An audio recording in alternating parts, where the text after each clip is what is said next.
Good morning. क्या हाल चाल है प्यारे बच्चों। तो केमिकल काइनेटिक्स चैप्टर पर हम लोग डिस्कस कर रहे थे। इससे पिछले वीडियो में आपने पढ़ा था integrated rate equation for zero order reaction. आज के वीडियो में हम लोग डिस्कस करेंगे integrated rate equation for first order reaction. तो सारे बच्चे फटाफट पहले से हेडिंग लगाएंगे, integrated rate equation for first order reaction. तो हमने यहां पर क्या करना है, एक फॉर्मूला डिराइव करना है फर्स्ट ऑर्डर रिएक्शन के लिए। जैसा आपने इससे पिछले वाले वीडियो में देखा होगा, हमने जीरो ऑर्डर के लिए रेट इक्वेशन दिखाई थी आपको, यानी रेट कांस्टेंट यानी के की वैल्यू का पता किया था, के के लिए जो फॉर्मूला है। क्लियर। तो आज हम जो है फर्स्ट ऑर्डर के लिए ये सारी चीजें करने वाले हैं, यानी हम integrated rate equation for first order reaction में रेट कांस्टेंट का फॉर्मूला डिराइव करेंगे। क्लियर। रेट कांस्टेंट मतलब के। तो बच्चों सबसे पहले हम रिएक्शन लिखेंगे। एक रिएक्टेंट है, वो डिग्रेड हो रहा है और क्या बना रहा है, प्रोडक्ट बना रहा है। तो इसके लिए जो रेट था वो था minus D R by D T equal to, और जो बच्चों हमारा रेट कांस्टेंट है वो किस पे डिपेंड करेगा, रिएक्टेंट की मोलर कंसंट्रेशन की पावर वन क्यों लिखा, क्योंकि यहां पर फर्स्ट ऑर्डर है। इससे पिछले वाले वीडियो में आपने यहां पर जीरो देखा हुआ, क्योंकि वो जीरो ऑर्डर है, रिएक्टेंट की कंसंट्रेशन पर डिपेंड नहीं करता है। लेकिन यहां पर मोलर कंसंट्रेशन की पावर 1 होगी, क्योंकि ये फर्स्ट ऑर्डर रिएक्शन है। क्लियर। अब इसको और आगे बढ़ाओ तो डी आर बाई आर, इस आर को मैं यहां ले रहा हूं, डी टी को मैं उधर ले जा रहा हूं, ठीक है, इक्वल टू माइनस के डी टी। ठीक है। अच्छा, अब क्या करेंगे बच्चों, इंटीग्रेट करेंगे बोथ साइड, है ना। तो इंटीग्रेट करने से ये हमें मिल जाएगा एल एन आर की molar concentration equal to minus K T plus I, और जो आई है उसका नाम है इंटीग्रेशन कांस्टेंट, है ना। क्लियर। लास्ट वाले वीडियो में आपने देखा होगा। अब देखो, चलो इसको आप मान लो इक्वेशन नंबर 1, ठीक है भाई। अब देखो बच्चों, अगर मैं t की जगह में 0 रखता हूं, यानी शुरुआती में, ठीक है, टाइम इस समय 0 है, तो रिएक्टेंट की कॉन्सेंट्रेशन सबसे ज्यादा होगी, यानी अभी रिएक्टेंट जो है डिग्रेड होना स्टार्ट नहीं हुआ है। तो बच्चों जो हमारे पास मोलर कॉन्सेंट्रेशन है उसको हम कैसे लिखेंगे, इस तरह लिखेंगे, यानी R will become R0। R0 का मतलब क्या हुआ, इनिशियल कॉन्सेंट्रेशन ऑफ रिएक्टेंट, और R का मतलब क्या हुआ कि रिएक्टेंट की वो कॉन्सेंट्रेशन जो T टाइम के बाद हमने देखी है। तो अभी तो T तो टाइम हुआ नहीं, 0 है, तो R क्या होगा, R0। ठीक है। अब क्या करते हैं बच्चों, ये R0 को यहां रखते हैं, है ना। तो ये बन जाएगा ln, R की जगह में क्या हो जाएगा, R0 इक्वल टू माइनस के, और T की जगह में क्या होने वाला है, 0, तो इंटू 0 प्लस आई। तो बच्चों यहां पर हो जाएगा हमारे पास ln R0 इक्वल टू आई। तो I की वैल्यू क्या होगी, ln R0। तो इसको मैं मान लेता हूं इक्वेशन नंबर 2। तो बच्चों अब हम क्या करेंगे, देखो जो I की वैल्यू है वो इक्वेशन नंबर 1 में पुट अप कर देंगे। क्लियर। तो यहां पे हम लिखेंगे put the value of I in equation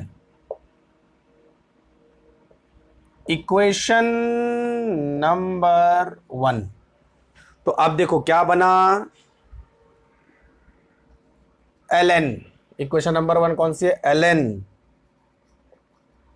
R equal to minus K T plus ln R0 हो गया।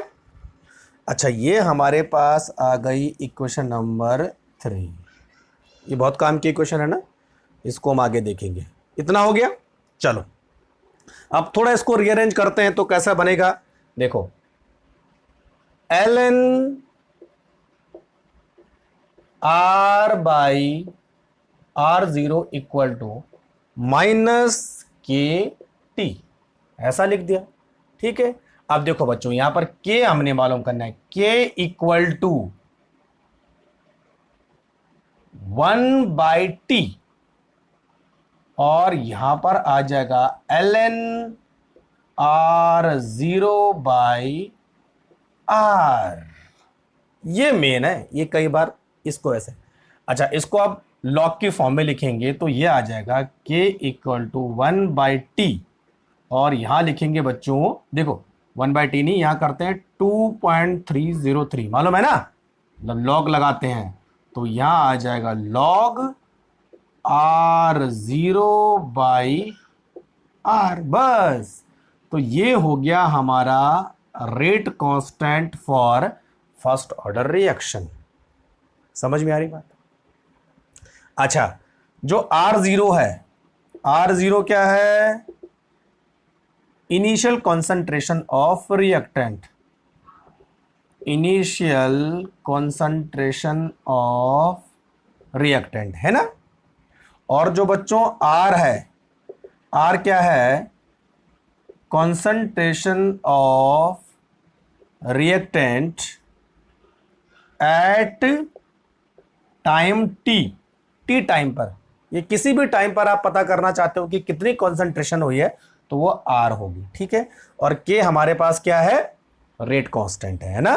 तो K equal to rate constant. Clear? तो नोट करो फटाफट। तो बस ये हो गया हमारे पास, है ना। क्लियर? नोट करो जरा फटाफट।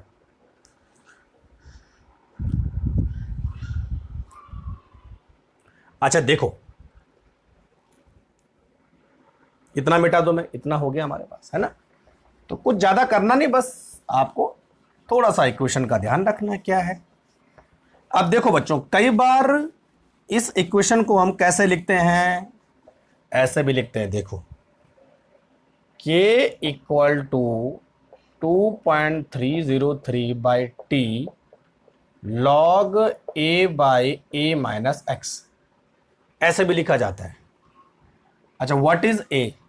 मान लिया जाए कि जो हमारे पास रिएक्टेंट है यानी R है, उसकी जो इनिशियल कॉन्सेंट्रेशन है वो a मोल पर लीटर है, ठीक है। देखो,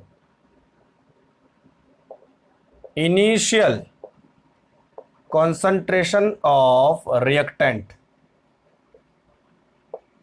इज a मोल पर लीटर, है ना, इनिशियल कॉन्सेंट्रेशन है। और टी टाइम के बाद, आफ्टर टी टाइम x मोल पर litre will decompose. T time के बाद a से x मोल निकल जाते हैं, तो बच्चों जो कंसंट्रेशन बचेगी वो कितनी बचेगी? a माइनस एक्स मोल पर लीटर, ये तो बचेगी। तो वही हुआ यहां पर, देखो a मतलब रिएक्टेंट की इनिशियल कॉन्सेंट्रेशन है, और a माइनस एक्स मतलब रिएक्टेंट की वो कॉन्सेंट्रेशन है जो टी टाइम के बाद आपको दिखा रहा है। तो दोनों फॉर्मूले एक ही हैं, बस थोड़ा लिखने का तरीका अलग अलग। तो बच्चों ये जो है रेट इक्वेशन हो गया for first order reaction. Clear हो रहा है? ठीक है, चलो अब जो है, अगर मैं आपको ये बोलूं कि मुझे दो डिफरेंट टाइम पर रेट कांस्टेंट मालूम करना है, दो डिफरेंट टाइम पर, है ना।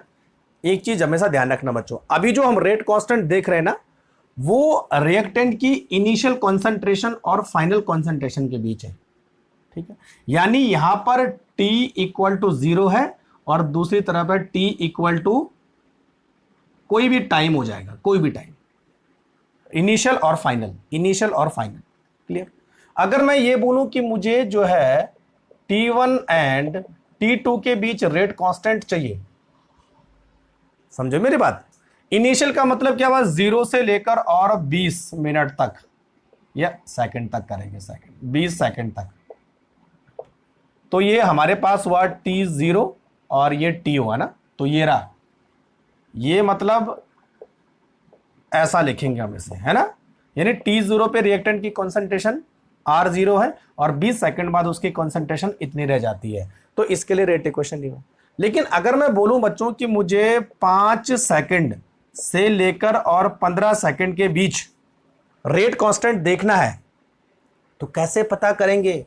यानी यहां पर जो है T1 है और यहां पर T2 है, तो तब मेरे लिए रेट कांस्टेंट का फॉर्मूला क्या होगा? अब ये निकालेंगे। तो बोलने का मतलब यह है कि दो डिफरेंट टाइम इंटरवल के बीच रेट कांस्टेंट का फॉर्मूला क्या होगा, उसको हम डिस्कस करेंगे। समझ गए मेरी बात? तो चलो नेक्स्ट आप हेडिंग लगाओ, rate constant for two different time interval. ठीक है, तो नेक्स्ट हमारे पास हो जाएगा बच्चों rate constant for two different time interval. ठीक है, और दो डिफरेंट टाइम इंटरवल कौन सा है? एक तो हमारे पास T1 है और दूसरा क्या है? T2 है। क्लियर हो रहा है? ठीक है, चलो देखते हैं। तो जो हमारे पास अभी जो फॉर्मूला मैंने लिखा था, पहले उसको लिख लेते हैं। ln r इक्वल टू क्या था? -KT प्लस ln r0, ऐसा कुछ था, ऐसा हमने निकाला था अभी। ठीक है, अब देखिए बच्चों, अगर टाइम T1 हो तो जो हमारे पास R है वो क्या हो जाएगा? R1, और अगर टाइम T2 हो तो रिएक्टेंट की कॉन्सेंट्रेशन कितनी हो जाएगी? R2, ऐसे हो जाएगी। Clear?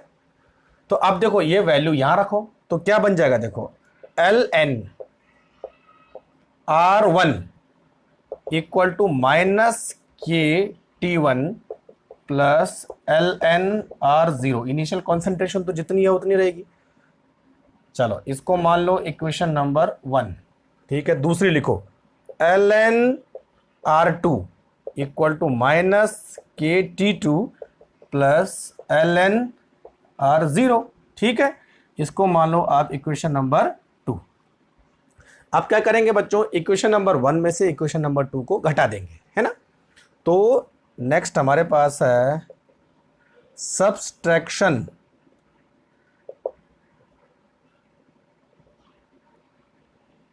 Of equation 2 from equation 1। ठीक है, तो अब क्या होगा? देखो ln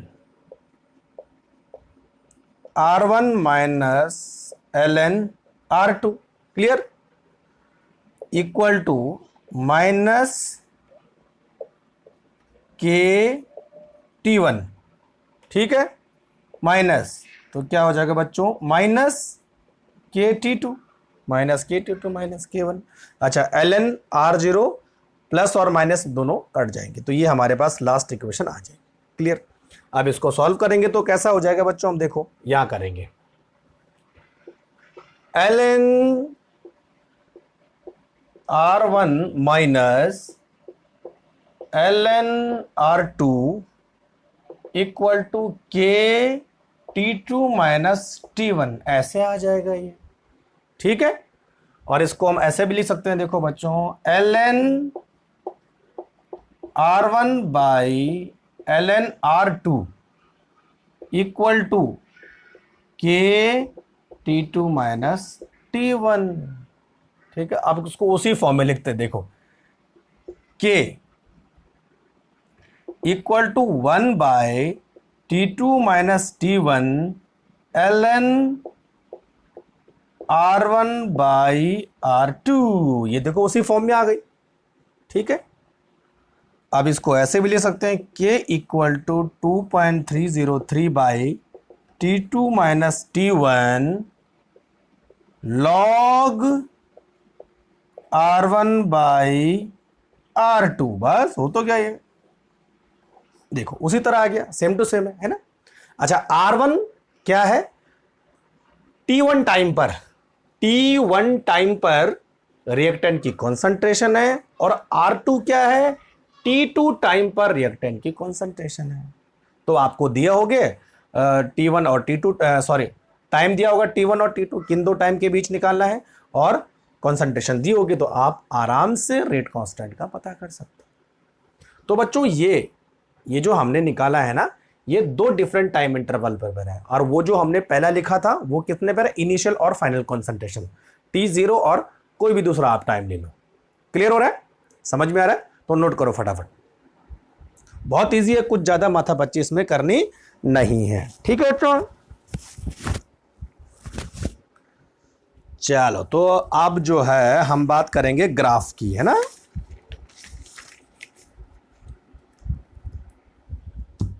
ठीक है, पानी पी लो, मैं भाई गर्मी आज बहुत ज्यादा है।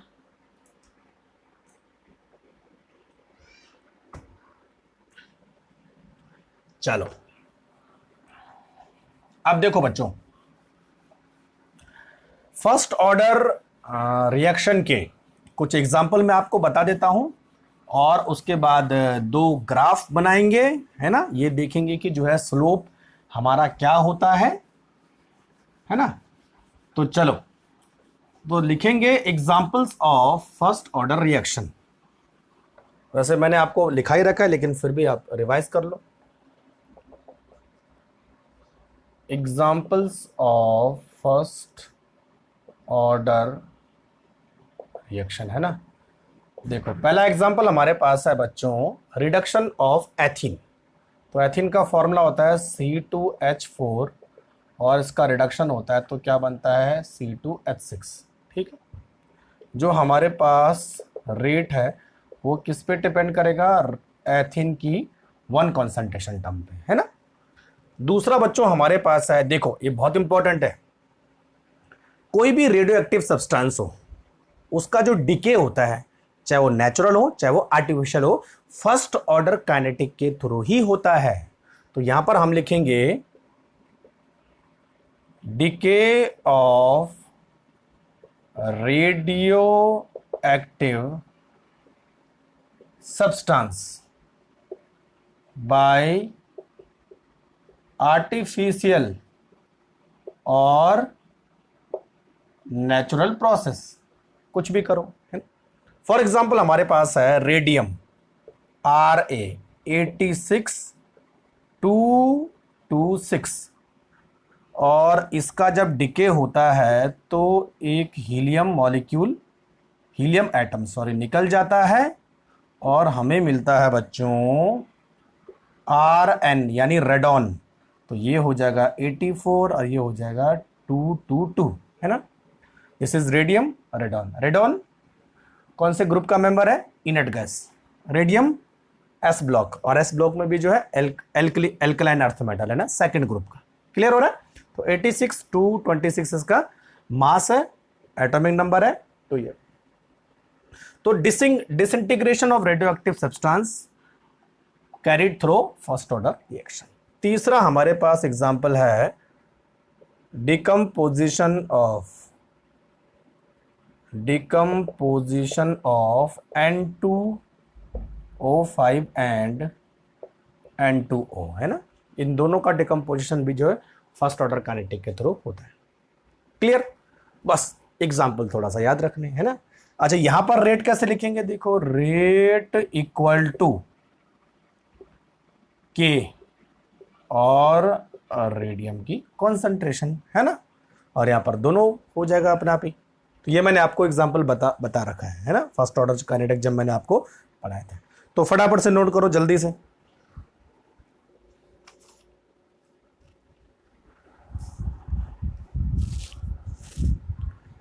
चलो अब बात करते हैं कुछ ग्राफ्स की, जिनमें हम लोग, इसको क्या हो गया, तो देखो बच्चों एनसीईआरटी में दो तरह के ग्राफ बने आपके पास, है ना, जिनमें हम लोग कंसंट्रेशन और एक बार टाइम के बीच ग्राफ बनाएंगे, है ना। देखो किस तरह से आता है। तो सबसे पहले इक्वेशन लिखते हैं, हमारे पास है ln R equal to minus K T plus L N R zero. ठीक है, अच्छा ये बिल्कुल स्ट्रेट लाइन इक्वेशन है, y equal to M X plus C. और बच्चों अगर हम इसके और t के बीच ग्राफ देखें, देखो है ना,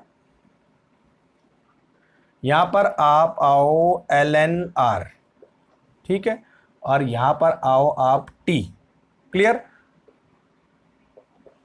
और तो हमारा जो स्लोप होगा वो बिल्कुल ऐसे बनेगा, स्लोप इक्वल टू हो जाएगा माइनस के, और यहां पर हमारी जो कॉन्सेंट्रेशन होगी वो होगी R zero, L N R zero. ठीक है, तो देखो एल एन आर जीरो यानी जो रिएक्टेंट की कॉन्सेंट्रेशन है वो धीरे धीरे कम हो रही है, तो एल एन आर और टी के बीच इस तरह का ग्राफ बनेगा। दूसरा, अगर आपको log R zero by R के बीच ग्राफ बनाना है तो स्लोप क्या होगा हमारे पास, के बाई 2.303 टी, क्लियर। तो इसके और टी के बीच ग्राफ बनाना है, देखो log R zero by R और यहां रखेंगे टी, ये इधर हो जाएगा। ठीक है, तो जो हमारा स्लोप होगा ये वो किसके बराबर होगा, के बाई 2.303, बस। तो इस तरह से हम जो है टाइम और एल एन आर और इन दोनों के बीच ग्राफ बनाते हैं। ठीक है, तो नोट करो फटाफट, एनसीईआरटी में बने हुए ग्राफ। तो बच्चों नेक्स्ट हमारे पास है integrated rate equation for first order reaction when reactant and product are in gas phase.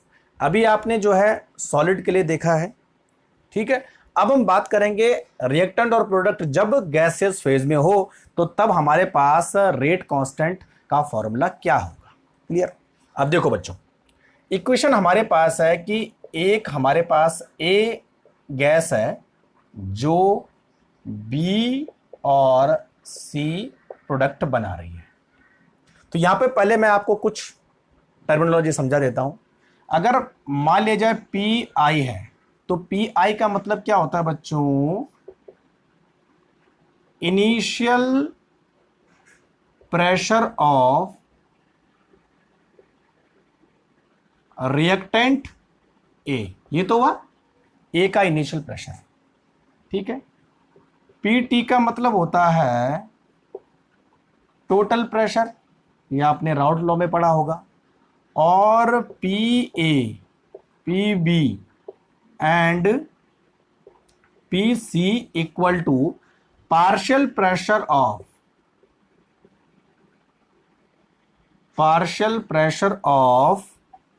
A B and C, clear. अब देखिए बच्चों, आपको मालूम होना चाहिए कि जो प्रेशर होता है वो डायरेक्टली किसके प्रोपोर्शनल होता है, नंबर ऑफ मोल के।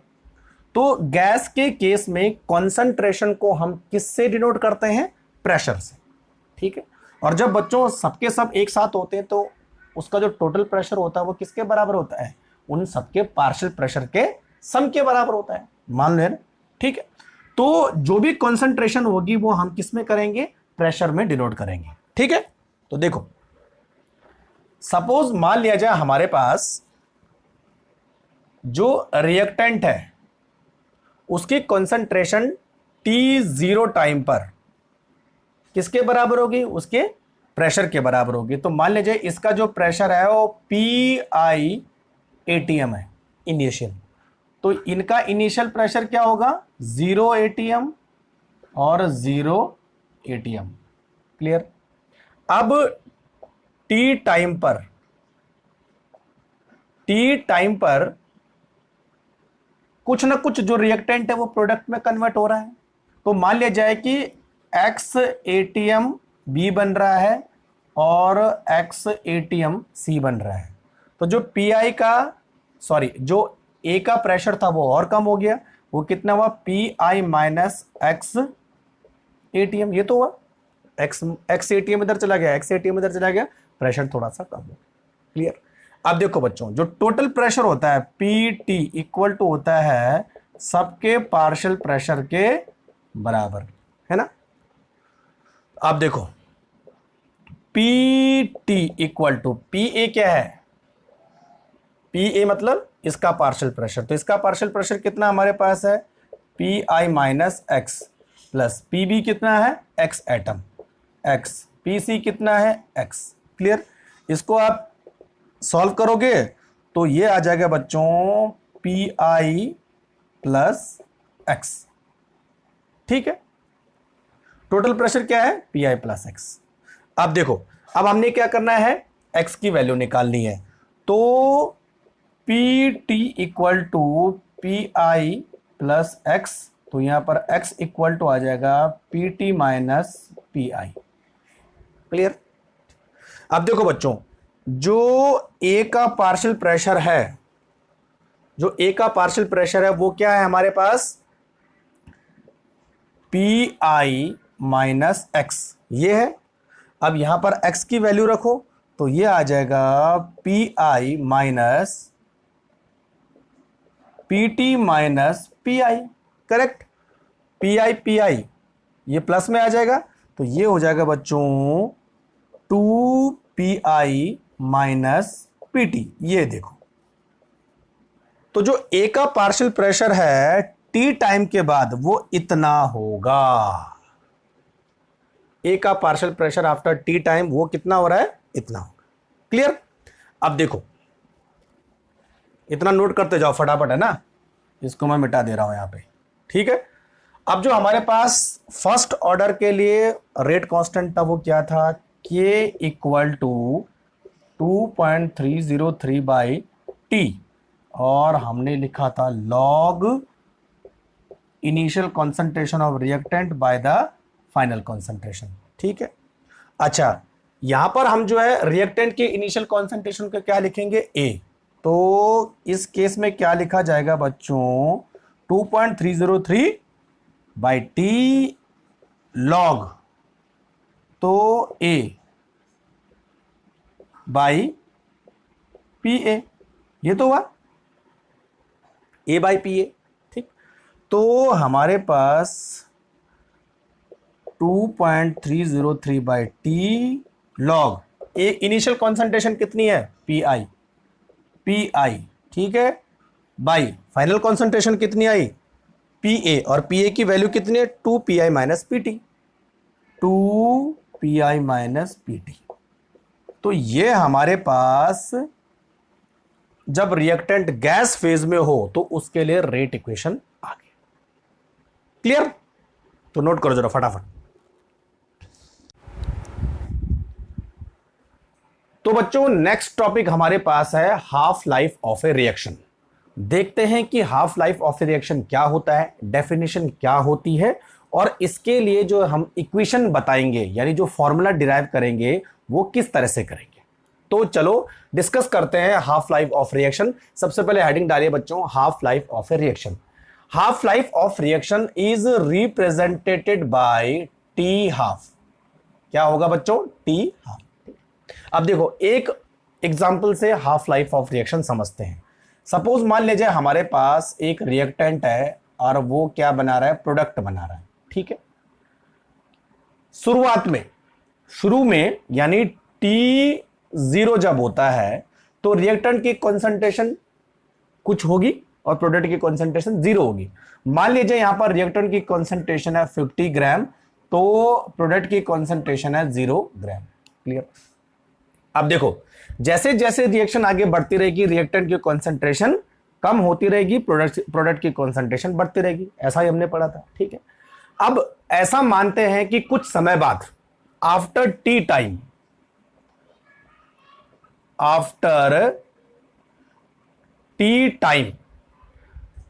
कुछ समय बाद आपने देखा कि जो रिएक्टेंट की कंसंट्रेशन है वो हो गए है 25 ग्राम। ठीक है, 25 ग्राम हो गई है। यानी आपको क्या दिख रहा है कि जो रिएक्टेंट की कंसंट्रेशन है वो अपनी इनिशियल कंसंट्रेशन के जस्ट आधी हो गई है आफ्टर टी टाइम। ये तो रहा, यानी कुछ समय बाद आफ्टर टी टाइम जो रिएक्टेंट की कॉन्सेंट्रेशन है वो अपनी इनिशियल कॉन्सेंट्रेशन के जस्ट 50% है। तो बच्चों वो टाइम जब किसी रिएक्टेंट की कॉन्सेंट्रेशन अपनी इनिशियल कॉन्सेंट्रेशन के जस्ट हाफ हो जाती है, 50% हो जाती है, तो उसी टाइम को हम क्या बोलेंगे, टी हाफ। क्लियर? तो चलो डेफिनेशन यहां पे लिख देते हैं। तो यहां पर लिखेंगे half life of a reaction is the time, is time, actual में टाइम है ना, the time in which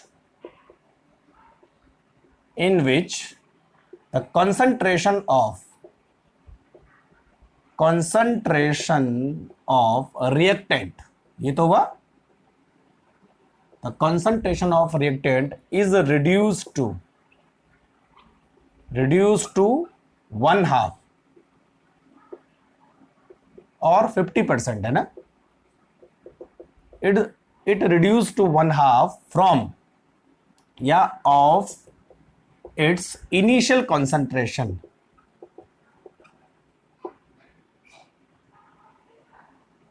TIAL है ना, इनिशियल कॉन्सेंट्रेशन, बस इसी को हम बोलेंगे हाफ लाइफ।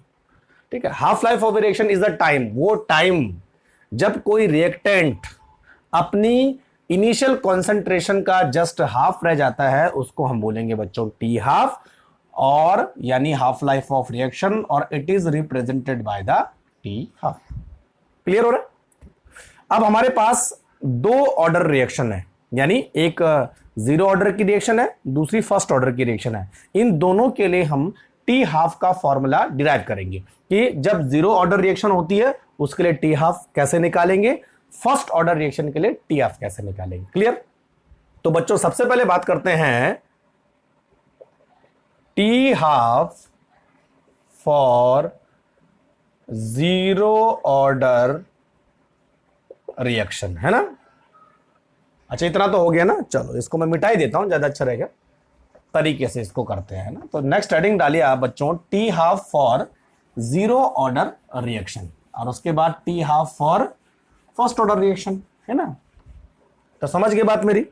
ठीक है, तो सबसे पहले हम बात करेंगे T half for zero order reaction. ठीक है, अच्छा जीरो ऑर्डर रिएक्शन के लिए रेट कांस्टेंट का फॉर्मूला सबको मालूम है, क्या लिखा था हमने बच्चों, K equal to R zero minus R by T, ऐसा कुछ था। ठीक है, तो टी इक्वल टू हो जाएगा R zero minus R by K rate constant है, टी टाइम है, आर जो है फाइनल कॉन्सेंट्रेशन है, आर जीरो क्या है, इनिशियल कॉन्सेंट्रेशन ऑफ रिएक्टेंट। ठीक है, अब बच्चों देखो, if T equal to T half, हमने टी हाफ निकालना है। ठीक है, तो जो बच्चों हमारी फाइनल कॉन्सेंट्रेशन है यानी आर है, वो इनिशियल कॉन्सेंट्रेशन के जस्ट आधी हो जाएगी, ये तो हुआ। तो हम आर को क्या लिख सकते हैं, आर जीरो बाई टू। अब इस वैल्यू को फॉर्मूले में रखो। ठीक है, तो T half equal to R zero minus R zero by two. ठीक है, और बाई हो जाएगा के। क्लियर? अब ये आगे निकल के आ जाएगा बच्चों, T half equal to R zero by two K, ये हमारे पास फर्स्ट ऑर्डर रिएक्शन के लिए रेट हो गया। फटाफट नोट करो जरा, गर्मी ज्यादा है भाई आज, ये वाला। क्लियर? अब देखो बच्चों, यहां पर एक चीज आपको समझनी है कि जो हमारा टी हाफ है, यानी जो हाफ लाइफ ऑफ रिएक्शन है, वो रिएक्टेंट की इनिशियल कॉन्सेंट्रेशन के डायरेक्टली प्रोपोर्शनल है। तो यहां पे एक चीज आपको ये ध्यान में रखनी है, T half is directly proportional to the initial concentration of reactant. Clear? तो ये हमारे पास टी हाफ हो गया, किसके लिए, जीरो ऑर्डर रिएक्शन के लिए, है ना। अच्छा, अब दूसरा यहीं पर T half for first order reaction है ना, फर्स्ट ऑर्डर रिएक्शन। क्लियर? अब देखो फर्स्ट ऑर्डर रिएक्शन के लिए रेट कांस्टेंट हमारे पास क्या था, के इक्वल टू 2.303 बाई के, नहीं भाई टी है ना, और यहां था बच्चों लॉग ए नहीं लिखेंगे, आर लिखेंगे, R0 बाई आर, ऐसा था। क्लियर? ठीक है।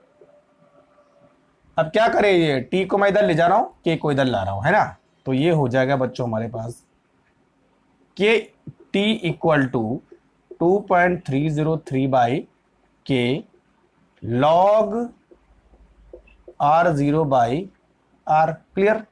अब वही कहानी यहां पर दौड़ा दो, if t equal to T half है ना, तो जो हमारा R है वो किसके बराबर हो जाएगा, इनिशियल कॉन्सेंट्रेशन का जस्ट आधा। ठीक है, अब इस वैल्यू को यहां रखो, तो t की जगह में हम रखेंगे T half equal to 2.303 by K, और यहां पर हो जाएगा, सॉरी यहां पर हो जाएगा बच्चों लॉग R0, तो ऊपर वैसे रहने वाला है, नीचे क्या हो जाएगा R0 बाई 2, R0 कट जाएगा, तो इतना पहले इतने को सॉल्व करते हैं, ये हो जाएगा बच्चों हमारे पास log 2, और log 2 की वैल्यू होती है 3010.3010। क्लियर? तो अब देखो, अब आ जाएगा हमारे पास T half equal to 2.303 by K, और इंटू हो जाएगा 0.3010। तो बच्चों ये निकल के आ जाएगा T half equal to 0.693 by K. बस ये आपको ध्यान रखना है। तो ये हमारे पास टी हाफ किसके लिए आ गया, फर्स्ट ऑर्डर रिएक्शन के लिए, और ये हमारे पास टी हाफ किसके लिए आ गया, जीरो ऑर्डर रिएक्शन के लिए। अब देखो बच्चों, फर्स्ट ऑर्डर रिएक्शन में जो टी हाफ है वो रिएक्टेंट की इनिशियल कॉन्सेंट्रेशन के इंडिपेंडेंट है, देख रहा है ना, यानी there is no dependence on T half of initial concentration of reactant. तो यहां पर हम लिखेंगे टी हाफ रिएक्टेंट की इनिशियल कॉन्सेंट्रेशन के डायरेक्टली प्रोपोर्शनल नहीं होता, यानी होता ही नहीं है बोलने का मतलब। तो अच्छा, इसको लिखने का अच्छा तरीका ये मत लिखो, ये लिखो टी हाफ इज इंडिपेंडेंट, ज्यादा अच्छा रहेगा, independent of initial concentration of reactant, जबकि यहां पर ये डायरेक्टली प्रोपोर्शनल है। क्लियर हो रहा है कुछ? तो फटाफट से नोट करो, यहां पर T half for zero order reaction और यहां पर T half for first order reaction. Clear हो गया? समझ में आ गया? बहुत इजी है, कुछ ज्यादा इसमें करना है नहीं। ठीक है, इतना ही टी हाफ के बारे में आपको जानना है। अब देखो बच्चों, एनसीईआरटी में यहां पर एक ग्राफ बना है जीरो ऑर्डर रिएक्शन के लिए, फर्स्ट ऑर्डर रिएक्शन के लिए कोई ग्राफ है नहीं, तो मैं आपको एक ग्राफ बना के दिखाता हूं, किसके लिए, जीरो ऑर्डर रिएक्शन के लिए। और बच्चों जो ग्राफ बनेगा वो किस किस के बीच बनेगा, यहां पर देखिए, ये जो ग्राफ बनेगा वो बनेगा टी हाफ और R0 के बीच, है ना। तो यहां पर हम लेंगे इधर टी हाफ और यहां पर हम लेंगे ये। तो बच्चों जो हमारा स्लोप होगा वो किसके बराबर होगा, 1/2 के बराबर, बस। ठीक है, तो ये ग्राफ भी आप नोट करो फटाफट। ठीक है, चलो बहुत अच्छी बात है, हमारे पास ये हो गया। क्लियर? तो बस इसमें इतना ही आपको ध्यान रखना है ना। चलो अब दूसरा टॉपिक हमारे पास है बच्चों, pseudo first order reaction. Pseudo का मतलब क्या होता है, छदम, यानी जो धोखा देता है, दिखता कुछ और है होता कुछ और है ना। तो यहां पर भी ऐसी होगा, दिखेगी कुछ और होगी कुछ और, धोखा देने वाली। तो हेडिंग डालिए बच्चों, स्यूडो फर्स्ट ऑर्डर रिएक्शन, है ना। Pseudo first order reaction, pseudo का मतलब क्या होता है, जो कुछ छुपा हुआ होता है, दिखता कुछ और है होता कुछ और, धोखा देने वाला, है ना। चलो इसको पहले एक एग्जांपल से समझते हैं कि what is pseudo first order reaction. देखो मान लीजिए हमारे पास कोई रिएक्टेंट है ए एंड बी, और ये दोनों क्या बना रहे हैं, एक प्रोडक्ट बना रहे हैं, ठीक। इसके लिए जो हम रेट लिखेंगे वो कैसे लिखेंगे, के ए की पावर 1 बी की पावर 1, यानी जो हमारे पास ये जो रिएक्शन है वो दोनों पावर को जोड़ने से सेकेंड ऑर्डर रिएक्शन बन जाती है, ये तो हुआ ना। तो ये बच्चों कौन सी रिएक्शन दिख रही है आपको, सेकेंड ऑर्डर रिएक्शन। आप इसको ध्यान से देखो, है ना। अभी आपको ये सेकेंड ऑर्डर रिएक्शन दिख रही है, लेकिन इमेजिन करो अगर इन दोनों रिएक्टेंट में से किसी की कॉन्सेंट्रेशन, सॉरी किसी की क्वांटिटी, नॉट कॉन्सेंट्रेशन है, किसी की क्वांटिटी ज्यादा हो। देखो मैं क्या लिख रहा हूं, if one of the reactant is in large quantity, अगर इनमें से कोई एक रिएक्टेंट लार्ज क्वांटिटी में हो, मान लीजिए हम इस बी को लार्ज क्वांटिटी में मान लेते हैं और ए को हम स्मॉल क्वांटिटी में मान लेते हैं ना, ठीक है। If one of the reactant is present in large quantity, ठीक है। अच्छा, जब कोई रिएक्टेंट लार्ज क्वांटिटी में होता है तो इट मस्ट बी, ये हो सकता है, it may be a solvent, large quantity, तो इसका मतलब ये एक सॉल्वेंट होगा, क्योंकि जब हम सॉल्यूट और सॉल्वेंट की रिएक्शन करते हैं, दोनों मिलाते हैं, तो सॉल्वेंट हमेशा ज्यादा होता है, सॉल्यूट कम होता है। तो if one of the reactant is in large quantity, मतलब it must be a solvent. तो दूसरा पॉइंट क्या बनेगा, the concentration of solvent remain almost constant, ये तो हुआ, मतलब सॉल्वेंट के मुकाबले सल्यूट की कंसंट्रेशन में चेंज कम होगा, या सल्यूट के मुकाबले सॉल्वेंट की कंसंट्रेशन में चेंज कम होगा, ठीक है। ये लगभग कांस्टेंट रहने वाला है। और जब बच्चों ये कांस्टेंट रहने वाला है तो जो रेट है इस रिएक्शन का वो किस पे डिपेंड करेगा, उस रिएक्टेंट पे डिपेंड करेगा जिसकी क्वांटिटी कम है। तो कब लिखेंगे, the rate of reaction is depends on the reactant having laser quantity, less quantity या हैविंग लेस क्वांटिटी। क्लियर हो रहा है। जो कम क्वांटिटी में होगा वो डिपेंड करेगा रेट ऑफ रिएक्शन को, यानी वो डिसाइड करेगा रेट ऑफ रिएक्शन क्या है। समझ में आज बात आ रही, ठीक है। तो बच्चों अब जो हमारी रिएक्शन है वो सेकंड ऑर्डर की हमें दिख रही है, लेकिन एक हमने लार्ज क्वांटिटी में लिख लिया है, तो अब जो हमारी रिएक्शन होगी वो कैसे हो जाएगी, first order reaction. Now the reaction become first order. तो बच्चों इसी फिनोमेना को हम बोलते हैं स्यूडो फर्स्ट ऑर्डर रिएक्शन, ठीक। तो अब जो हमारा रेट होगा, देखो वो जो हमारा रेट होगा वो क्या होगा, देखो के ए की कॉन्सेंट्रेशन की पावर 1 और बी की कॉन्सेंट्रेशन की पावर 0, यानी जो अब हमारी रिएक्शन है वो फर्स्ट ऑर्डर रिएक्शन हो जाएगी। क्लियर, समझ में बात आ रही है। तो क्लियर हो गए सारे पॉइंट। सीधी सी बात है, ए और बी, ठीक है, जिसमें से बी ज्यादा है ए कम है, यानी बी सॉल्वेंट है, बी ए क्या है, सॉल्यूट है, ठीक है। तो पूरी रिएक्शन में सॉल्वेंट की कॉन्सेंट्रेशन पे ज्यादा फर्क नहीं पड़ेगा। तो हम ये बोल सकते हैं कि सॉल्वेंट की कॉन्सेंट्रेशन लगभग कांस्टेंट रहती है, और जब बच्चों जिस रिएक्टेंट की कॉन्सेंट्रेशन कांस्टेंट रहती है तो वो रेट ऑफ रिएक्शन में हिस्सा नहीं लेता है। तो जो रेट ऑफ रिएक्शन है वो केवल एक ही रिएक्टेंट पर डिपेंड करेगा। तो जो हमारी रिएक्शन है वो सेकंड ऑर्डर के बजाय क्या होगी, फर्स्ट ऑर्डर की। तो इसी टाइप की रिएक्शन को हम बोलते हैं pseudo first order reaction. Clear? ठीक है। तो अब बच्चों डेफिनेशन लिखेंगे, इतना समझ में आ गया? ठीक है। तो अब बच्चों डेफिनेशन क्या बन सकती है, देखो डेफिनेशन क्या होगी।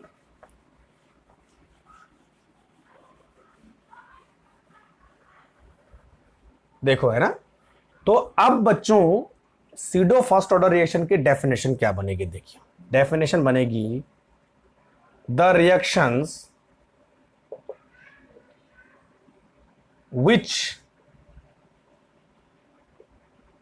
are not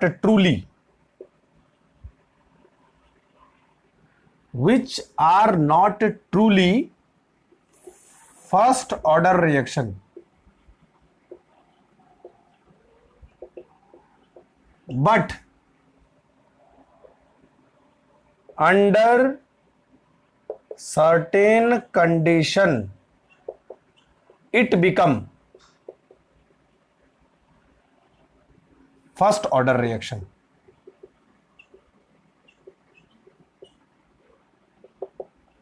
are called pseudo first order reaction. समझ में आ रही बात? ठीक है। यानी कुछ ऐसी रिएक्शन जो ट्रूली फर्स्ट ऑर्डर की नहीं है, दिखने में वो सेकंड ऑर्डर है, लेकिन कुछ सर्कमस्टांसेस के हिसाब से यानी कुछ कंडीशन के हिसाब से वो फर्स्ट ऑर्डर रिएक्शन बन जाती है। तो ऐसी रिएक्शन को हम बोलेंगे बच्चों स्यूडो फर्स्ट ऑर्डर रिएक्शन। तो अब हमारे पास दो ऐसे एग्जांपल है जहां पर हम स्यूडो फर्स्ट ऑर्डर रिएक्शन को देखेंगे। क्लियर हो रहा है? ठीक है। देखो अब रियल एग्जांपल मैं देना वाला हूं आपको स्यूडो फर्स्ट ऑर्डर रिएक्शन, है ना। तो मैंने वही बोला था आपको कि दिखने में तो वो सेकंड ऑर्डर है, लेकिन होती कैसे, फर्स्ट ऑर्डर है। ठीक, धोखा देती है, इसीलिए इनको हम बोलेंगे स्यूडो फर्स्ट ऑर्डर रिएक्शन। चले एग्जांपल देख लेते हैं। Examples number 1, acid catalyse hydrolysis of ethyl acetate, यानी एस्टर का हाइड्रोलाइसिस हो रहा है in the presence of acid. तो इथाइल एसीटेट का फॉर्मूला होता है बच्चों CH3COO2H5। तो वाटर रहेगा ऊपर और यहां रहेगा H+, तो क्या बनेगा CH3COOH plus C2H5OH। This is called ethyl acetate. अरे क्या लिख रहा हूं मैं अभी, acetate. This is water, this is acetic acid और दिस इज इथेनॉल, है ना, ऐसे बनता है। ठीक, अब देखिए यहां पर जो है, जो इथाइल एसीटेट है वो एक सॉल्यूट की तरह काम कर रहा है और वाटर क्या है, एक सॉल्वेंट की तरह काम कर रहा है।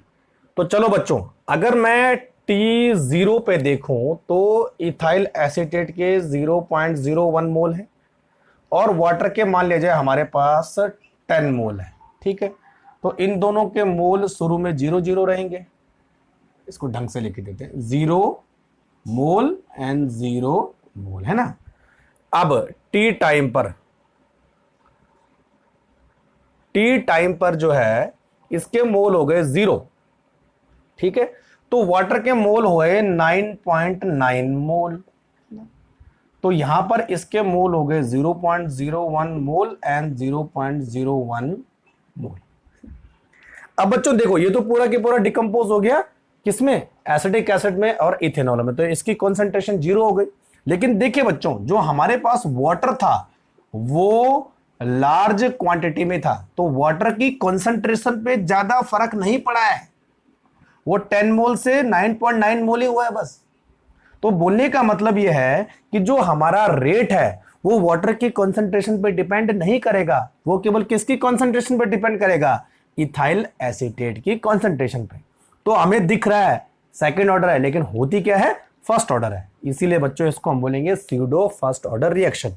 तो अब रेट कैसे लिखेंगे, रेट इक्वल टू के CH3 COO2H5 और साथ में वाटर भी लिख लो, तो वाटर की 0 कंसंट्रेशन पर और CH3 COO2H5 की 1 पावर पर डिपेंड करेगा।